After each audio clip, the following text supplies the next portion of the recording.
Nearly 7 years ago, my family completely cut me off and forced me out of our home. At the time, I was only 22 and not financially secure enough to rent my own place. The suddenness of it all left me unprepared, both mentally and financially. The root of the problem was my sister, Hannah, who is 37 now. We've never been close due to our significant age difference. When she was 27, she married Pete, her boyfriend of 3 years. Their marriage lasted 3 years before ending in divorce, with Hannah accusing Pete of having an affair with one of my friends. After college, I started working and lived with my parents to save money before moving out. They were fine with this arrangement until my sister announced her divorce. She came home one day in tears, claiming Pete had been cheating on her for 6 months with my friend Emily. Emily, who was 28 and trying to gain weight, had consulted Pete as a dietitian, an introduction I facilitated. I was shocked by Hannah's accusations because I knew Emily to be a good person and doubted Pete's infidelity. However, my parents instantly sided with Hannah, believing her without question despite her lack of proof. They chose their daughter over their son-in-law, which I can't fault them for. What I couldn't understand was why they then kicked me out solely based on Hannah's word. She threw a tantrum, convinced my parents I had ruined her marriage by introducing Emily to Pete, and they agreed with her without hesitation. I was devastated and tried desperately to reason with my parents, but they wouldn't listen.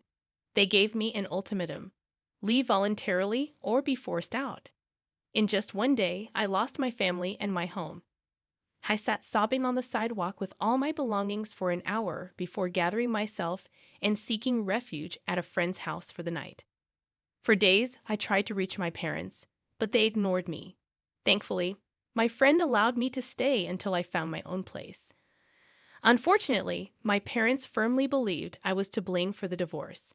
They expressed disgust towards me, despite the fact that I had not been involved in Pete's infidelity. They blocked my calls and threatened to involve the police when I visited them. I finally realized they were serious and actually blamed me. It didn't surprise me, though, as my sister had always been the favored child. Growing up, I was used to being sidelined, but I never expected it to escalate like this. Looking back, I should have seen it coming, but who could predict such a betrayal? Cut off from my family and unable to contact Pete or Hannah, who had both moved away, I had no choice but to approach Emily, my last hope for answers. Despite not being close, I met with her and explained the situation. She vehemently denied the affair, stating she had only met Pete professionally a few times. Emily couldn't understand why Hannah would make such false accusations against her. Emily's assurance that she had a steady relationship and upcoming wedding plans provided convincing evidence that contradicted Hannah's claims. Despite this, I lacked concrete proof to challenge my family's beliefs or to reconcile with them. At the time, I desperately wanted to return home, missing my family despite their actions. Over time, however, I found ways to cope and move forward. I focused on my job and maintaining my own place, using these responsibilities to distract myself and pay the bills. Though I was hurting, I knew I had to keep moving forward, with or without my family's support. Years have passed, and my life has improved significantly. I moved to a larger apartment and got engaged to my girlfriend of 2 years. About a week ago, our engagement post unexpectedly changed everything for me. Shortly after posting, I received an email out of the blue that not only revealed the truth behind Hannah's divorce, but also provided concrete evidence. The catalyst for this revelation was a photo from our engagement that my fiancée Lisa shared on her Facebook, reaching a wider audience beyond her usual Instagram posts. Coincidentally, my ex-brother-in-law Pete saw the post on Facebook. Lisa had met Pete at a seminar, added him on Facebook, and he stumbled upon my profile. Pete, wanting to reach out discreetly, sent me an anonymous email to avoid any awkwardness since several years had passed since his divorce. He felt hesitant about reopening old wounds after initially blocking me. The email contained shocking details.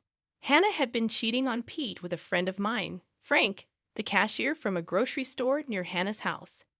This was a complete surprise to me as I had never seen them together. Hannah falsely blamed Pete for the affair and accused me of orchestrating it all by introducing her to Frank and suggesting they collaborate musically. This revelation turned everything on its head. Frank, upon learning the truth, was furious and cut ties with my entire family, admitting now that his reaction was rash. The email provided closure and vindication after years of confusion and estrangement. Frank's initial reaction, fueled by anger, led him to act hastily without much thought. He admitted this to me in person, explaining that he had been so enraged that he didn't carefully consider his actions. The email he sent was intentionally impersonal to avoid being traced back to him, but I eventually deduced his involvement. The email contained compelling proof, screenshots of emails between my sister and Frank, discussing their deceitful plans to deceive Pete and expressing their love for each other. Hannah's use of her middle name in the emails left no room for denial. I realized it must have been Pete who sent me this eye-opening email after examining Liza's Facebook friends list and finding him there.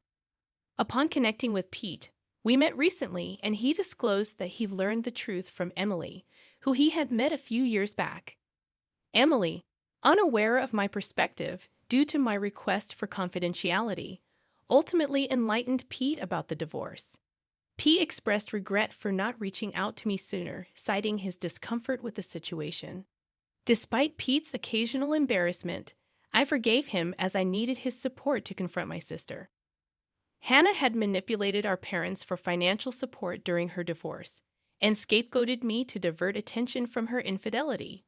She was selfishly dishonest, knowing that revealing the truth to our parents would jeopardize her position. I was appalled that someone, especially a family member, could be so deceitful and self-serving. Hannah's lies had been swallowed by our parents, and she never bothered to correct the record. Now armed with undeniable proof, I was determined to expose her deceit and bring justice to the situation she had unjustly inflicted upon me. Years had passed without visiting my family, so I wasn't sure if they still lived in the same house. Thankfully, an old neighbor confirmed their whereabouts, including the fact that Hannah was still residing with our parents. This wasn't surprising. Hannah had always preferred a comfortable, chore-free life at our parents' expense. 2 days ago, Pete and I decided to pay them an unannounced visit.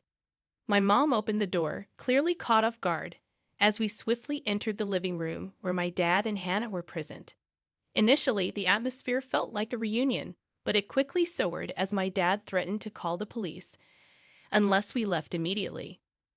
I countered by insisting they listen to what we had to say first. My parents appeared bewildered, while Hannah looked visibly uncomfortable and excused herself to her room. Pete proceeded to present divorce documents and screenshots of Hannah and Frank's incriminating emails, while I narrated the true story behind Hannah's deception. We revealed how Hannah had deceitfully framed Pete for infidelity, leading to their divorce. Pete further disclosed that Hannah had to surrender our family heirloom, a diamond ring, as part of the settlement because she couldn't afford the required payment due to her job as a high school teacher. The revelations left my parents horrified, especially learning about the betrayal and manipulation orchestrated by their own daughter. Despite Hannah's attempts to deny and cover up the truth, she was cornered by the overwhelming evidence. Despite overwhelming evidence against her, my dad promptly kicked Hannah out. He packed her belongings and handed them to her, then ordered all of us to leave their house. I wasted no time and left with Pete, while my sister desperately pleaded with our parents to let her back in, mirroring the situation I faced years ago. It felt like karma at its finest, and I couldn't have been happier about the outcome. It's been a couple of days since then, and Hannah showed up at my place a few hours ago, demanding that I reconcile with our parents immediately. I was unsure how she found me, but I made it clear that I owed her nothing. She had ruined my life once, so I repaid the favor, and now we were even. Hannah broke down into tears and accused me of being a monster, but I remained unmoved by her theatrics. I closed the door on her and focused on my music, blocking out the drama. Eventually, she left, leaving a bitter message on my door calling me a revengeful monster.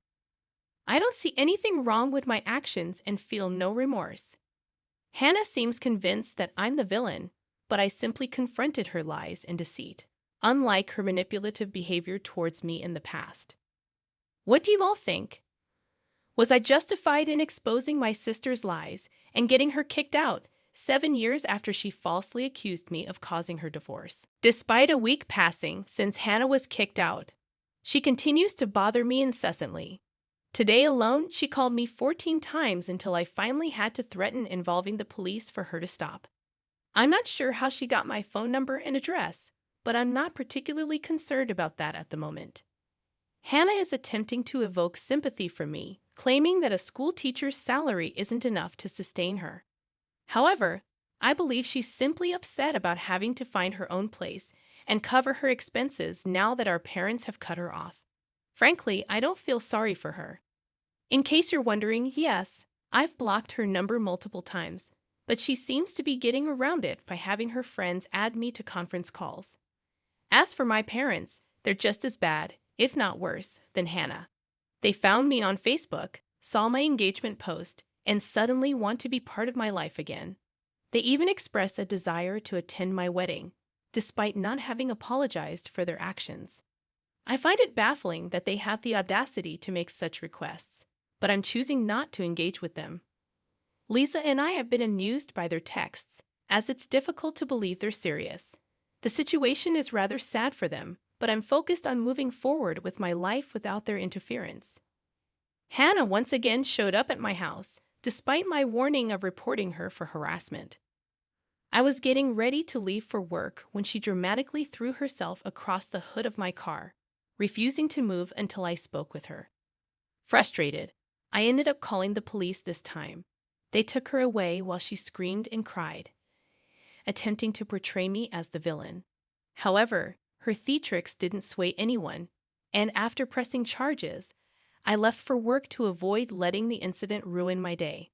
As expected, my parents bailed her out, reinforcing their biased favoritism towards her. They then sent me a lengthy text, humorously justifying their actions as an honest mistake, made nearly a decade ago. It was absurd, considering the deliberate cruelty I endured from both my sister and parents. They were fully aware of their actions and the impact on my life. In response, I texted back, asserting that they lost any right to dictate my choices years ago, and they should stop deluding themselves. I haven't yet blocked them because I haven't had the chance to check my messages thoroughly, but I plan to do so soon to sever ties with my toxic family for good.